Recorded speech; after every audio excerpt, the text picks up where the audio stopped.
নমস্কার, S Bangla news online খবর সব দেখাবো আমরা।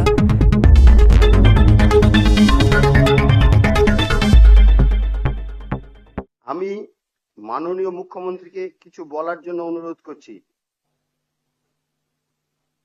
মাননীয় অধ্যক্ষ মহোদয় এবং নবনির্বাচিত সমস্ত সদস্যা এবং আমার ক্যাবিনেট কলিগ ও বিরোধী পক্ষে বিভিন্ন দল থেকে যারা নির্বাচিত হয়েছেন তাদের প্রত্যেককে আমি এই ঐতিহাসিক বিধানসভার পক্ষ থেকে, আমার পক্ষ থেকে, সরকারের পক্ষ থেকে অভিনন্দন জানাচ্ছি।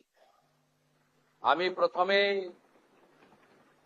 ধন্যবাদ জ্ঞাপন করব সমস্ত সদস্যদের এবং বিরোধী দল, প্রধান বিরোধী দল সহ অন্যান্য বিরোধী দলকেও, যে তারা পশ্চিমবঙ্গ বিধানসভার মহান ঐতিহ্য মেনে এই স্পিকার নির্বাচনে সর্বসম্মতিক্রমে স্পিকারকে নির্বাচিত করেছেন এই পরম্পরা এবং ঐতিহ্যকে বজায় রাখার জন্য। আমি আশা করব এবারের বিধানসভা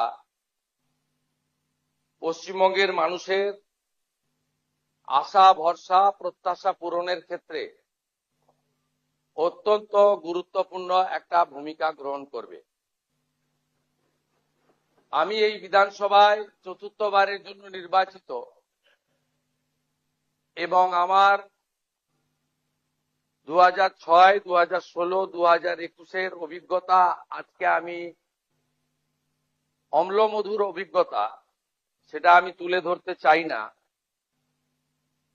আমি চাই যে সমস্ত পুরানো যা আমাদের ভুল ত্রুটি বিচ্যুতি বা আমাদের যে সংসদীয় গণতন্ত্রের একটা বিরাট পরম্পরা রয়েছে, সেটাকে আমরা কখনোই দৃষ্টান্তমূলক হিসেবে না ধরে আমাদের সংবিধান, বিধানসভার নিজস্ব রুলস এবং বহুদলীয় গণতন্ত্রের যে পরম্পরা রয়েছে সেটা আমরা মেনেই এই বিধানসভায় অংশগ্রহণ করব এবং আলোচনায় আমরা নিজেদের মতামত রাখব।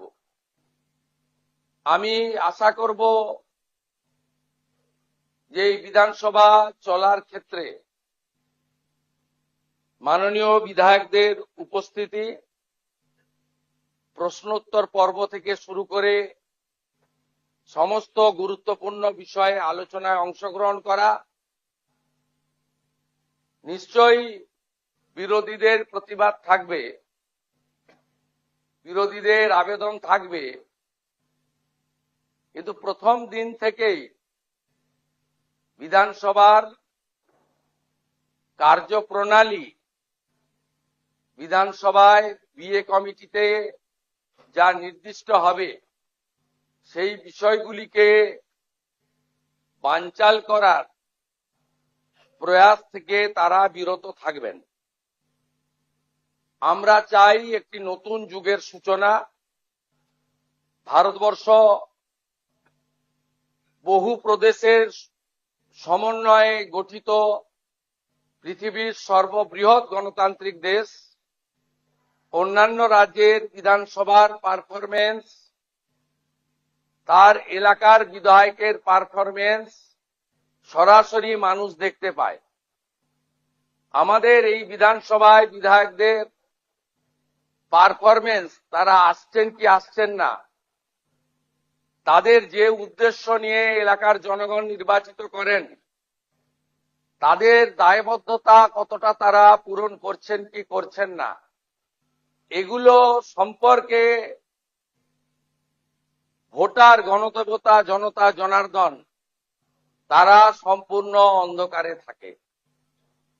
তাই আমি আশা করব মাননীয় অধ্যক্ষের নেতৃত্বে এই ঐতিহাসিক বিধানসভা, যা 1947 সালের 20 জুন ডক্টর শ্যামাপ্রসাদ মুখার্জির নেতৃত্বে ভারতভুক্তির প্রস্তাব গৃহীত হয়েছিল 58-21 ভোটে। সেই বিধানসভায় জনগণের নজরদারিকেও সুনিশ্চিত করার ক্ষেত্রে বিভিন্ন বিতর্ক, প্রশ্নোত্তর পর্ব, bill, budget, departmental budget, private member bill, calling attention, zero hour, mention ইত্যাদি সবকিছুই যাতে লাইভ সম্প্রচারিত হয় তার ব্যবস্থা গ্রহণ করা এবং এখানে বিরোধীদের তাদের কার্যপদ্ধতিও জনগণের জানার দরকার রয়েছে। আমরা কনস্ট্রাকটিভ অপোজিশন চাই, কারণ বহুদলীয় গণতন্ত্রে আমাদের সংবিধানে স্বীকৃত। আমরা চাই না বিধানসভা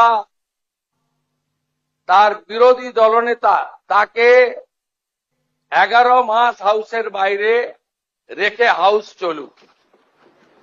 আমরা চাই না কোনো বিধায়ক শারীরিকভাবে নিগৃহীত হয়ে কোনো হসপিটালে বা ডাক্তারের কাছে যাক, এটা মারামারি করার জায়গা নয়।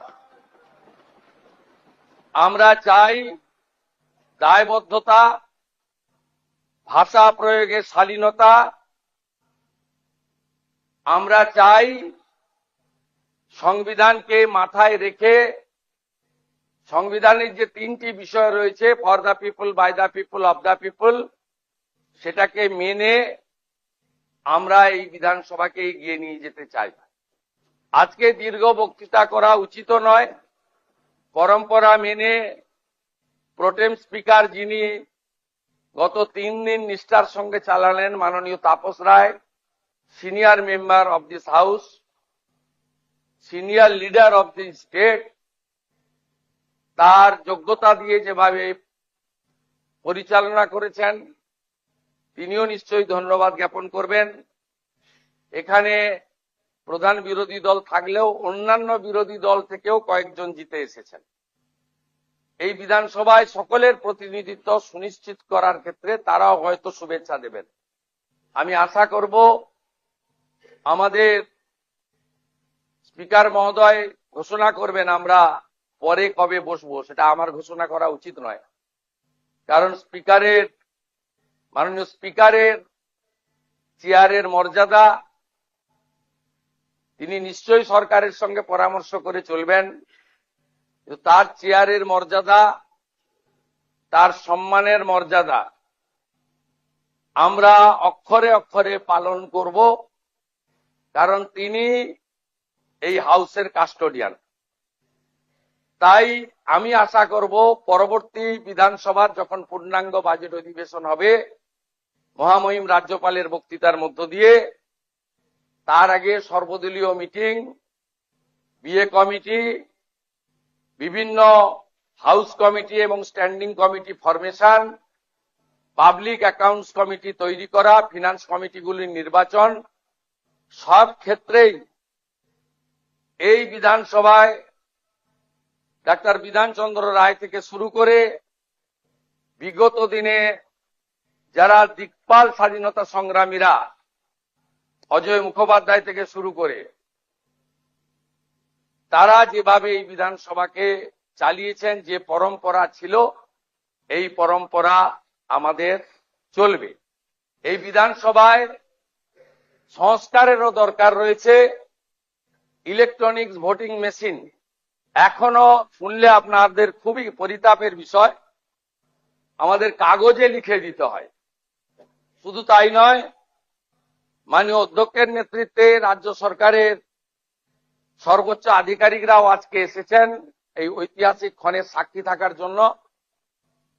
আমাদের ডিলিমিটেশন ইত্যাদি হয়ে যাওয়ার পরে বিধানসভার আসন সংখ্যাও হয়তো বাড়তে পারে। তাই ভবিষ্যৎ পরিকল্পনায় নতুন বিধানসভা ভবনের প্রয়াসও অধ্যক্ষের নেতৃত্বে রাজ্য সরকারের সহযোগিতায় আমরা আগামী দিনে করব। ইত্যাদি আমি আশা প্রকাশ করে বিরোধীদের আশ্বস্ত করতে চাই যে সংবিধানের পরিভাষা বিধানসভা সংসদীয় গণতন্ত্রে house belongs to opposition, final decision অধ্যক্ষ নেবেন, কিন্তু আলোচনায় অংশগ্রহণের ক্ষেত্রে সময় বরাদ্দর ক্ষেত্রে সরকারের ভূমিকা, সরকারি দলের ভূমিকা আমি পরিষ্কার করতে চাই। সংখ্যায় আপনারা অনেক কম হলেও আমরা 50-50 যে ভাগ আছে সেটা থেকে সরে যাব না। আমাদের সংখ্যা অনেক বেশি হলেও আপনাদের বেশি করে বলার সুযোগ যাতে অধ্যক্ষ দেন সরকার এবং সরকারি দলের, সেই ব্যবস্থা থাকবে।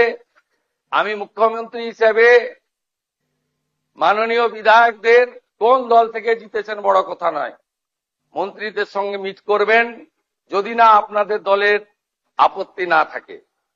মন্ত্রীদেরও বলবো বিরোধী দলের বিধায়করা অ্যাপয়েন্টমেন্ট চাইলে দেবেন, এলাকায় মন্ত্রীরা গেলে যে দলেরই বিধায়ক হন তাকে খবর দেবেন।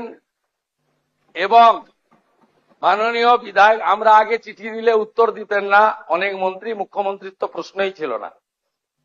আপনারা আমাকে চিঠি দিলেন, দেবেন, প্রাপ্তি স্বীকারও পাবেন এবং কিছুটা ইতিবাচক ফলাফলও পাবেন।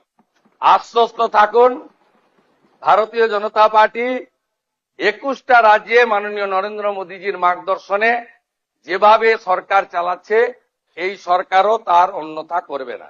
সবাই খুব ভালো থাকবেন। ভারত মাতা কি বন্দে